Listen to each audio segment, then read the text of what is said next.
உங்களுக்கு அந்த டைட்டில் தேவைன்னா அந்த படம் நல்லா இருக்குது. இப்போ ஃபார் எக்ஸாம்பிள் பராசக்தினா வருஷம் நீங்கள் 1000 ரூபாய் 2000 ரூபாய் நீங்கள் ரெனியூ பண்ணுவாங்க. அதுக்கப்புறமா எனக்கு அது மூலமாக ரெவென்யூ இல்லைடா அப்படின்னா நீங்கள் அந்த படத்துக்கு ரிஜிஸ்டர் பண்ணாங்க. இன்னொருத்தர் யாருன்னா அந்த பேரை வச்சுட்டு போயிட்டோம்.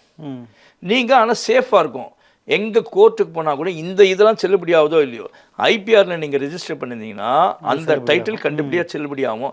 அதே மாதிரி இந்த பேட்டன் அண்ட் ட்ரேட்மார்க் ரெஜிஸ்ட்ரேஷனில் அங்கே புக்ஸ்லாம் நீங்கள் எப்படி பண்ணீங்களோ அதே மாதிரி உங்கள் கதையை நீங்கள் ரெஜிஸ்டர் பண்ணிட்டீங்கன்னா அதுதான் கோர்ட்டில் உங்களுக்கு பேசப்படும். நீங்கள் எந்த ரைட்டர் அசோசியேஷனில் பண்ணீங்க அப்படின்றத விட ஐபிஆரில் பண்ணுறது என்றைக்குமே சேஃபு. ஆனால் அது ஏன் யாருமே ஃபாலோ பண்ணுறதுன்னு தான் தெரியல. Okay okay. இன்னொரு பக்கம் நம்ம சிவகார்த்திகனுடைய இப்போ ரீசெண்ட் படங்கள் எல்லாம் மோஸ்ட்லி நம்ம எடுத்துக்கலாம். அவருடைய படங்களுடைய தலைப்பு மோஸ்ட்லி வந்து பழைய படங்கள் இருந்தால் எடுத்து வைக்கப்படுது.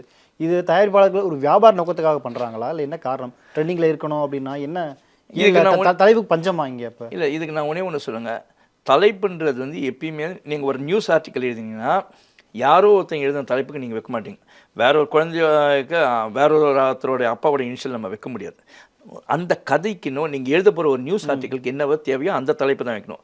இப்போது நான் ஒரு கதை எழுதுறேன்னா அந்த கதை நான் ஒரு இயக்க போகிறேன்னா அந்த கதைக்கு தேவையான பொருத்தமாக இருக்க டைட்டில் நான் பார்க்கணும். அது உண்மையிலேயே பராசக்தி அப்படின்னு தேவைப்பட்டால் நான் வைக்கலாம். நான் ஐயோ சிவாஜி நடித்த பேர் சூப்பர் பேர் அதை தான் வச்சு நான் ட்ராவல் பண்ணணுன்னா அப்போ உங்களோட கதை மேல் உங்களுக்கு நம்பிக்கை இல்லை.